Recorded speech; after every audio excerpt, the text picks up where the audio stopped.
প্রিয় দর্শক, আসসালামু আলাইকুম। দর্শক, আপনাদের প্রীতীয় শুভেচ্ছা জানিয়ে শুরু করছি আমাদের আজকের প্রতিবেদন। তো দর্শক, দেখতেই পাচ্ছেন আমাদের সামনে এক আপু দাঁড়িয়ে আছে। আমরা তার গল্পটা শুনবো, জানবো আপু কেন আমাদের ইউটিউবের মাঝে আসলেন, তিনি কি বলতে চান। আপু, আসসালামু আলাইকুম। ওয়ালাইকুম আসসালাম। কেমন আছেন? আলহামদুলিল্লাহ ভালো আছি। আপনি কেমন আছেন? জি ভালো। আপু, আপনার নাম কি? আমি খাদিজা। খুব সুন্দর নাম। খাদিজাপুর বয়স কত? 17। 17 বছর। আচ্ছা, কি জন্য আসলেন ইউটিউবে? আইসে কষ্টের মাঝে পড়ে আইসে। কষ্টের মাঝে পড়ে আসছেন।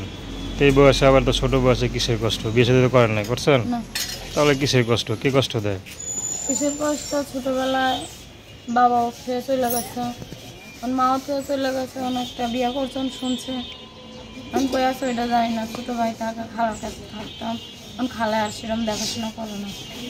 আচ্ছা, পড়াশোনা করছেন নাকি? না, পড়াশোনা করেন নাই? কেন করেন নাই? গরিব মানুষ পড়াশোনা করবো কীভাবে? খালার কাছে ঠিক থাকেন? মতো খাইতেই পারি না আর পড়াশোনা। থাকেন কি খালার কাছে? আমি খালার কাছে থাকতাম, এখন পাশের রুমে থাকি। আচ্ছা আচ্ছা, ভাড়া কে দেয়?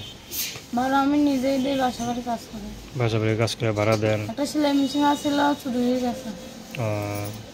তো এই যে বাসা বাসা ভাড়া দেন, তারপর খাওয়ার খরচ, এই বাসা বাড়িতে কাজ করে কি সব সম্ভব হয়? না, কষ্ট হয় না? কষ্ট হয় বলে তখন প্রতিবেদনের সামনে আইসে। তো ভাইটারে লেখাপড়া করাইতে পারি না মাদ্রাসা। একা একা না থেকে যদি একটা ভালো একটা ছেলে দেখে যদি বিয়ে শাদী করে ফেলেন, ভালো হয় না এটা নাকি? হ্যাঁ, ভালো হয়।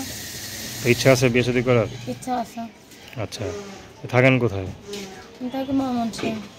ময়মনসিংহ থাকেন।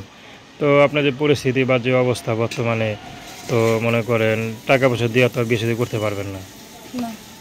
তো কে যদি এমনি এমনি বিয়ে করে তাহলে করবেন নাকি? হ্যাঁ, তো সে মানুষ যদি বুড়ো হয় বা একটু অচল হয়, বুড়া হোক কি জোয়ান হোক অচল হোক, সমস্যা নেই? নাই। আচ্ছা, নাম্বার কি বলতে পারেন? নাম্বার বলতে পারি, ভুল হইতে পারে। ভুল হতে পারে আবার। আচ্ছা, তো দর্শক, আপনারা খাদিজাপুর কথা শুনলেন। তো তার নাম্বারটা হচ্ছে 01747593301। আমি নাম্বারটা আবারও বলছি, 01747593301। তো দর্শক, প্রেম ভালোবাসা, সাহায্য সহযোগিতা, বিয়ে শাদী করা একান্ত আপনাদের ব্যক্তিগত ব্যাপার। তো আসুন আমরা 5 ওয়াক্ত নামাজ পড়ি, সর্বদা দেশের সেবা করি।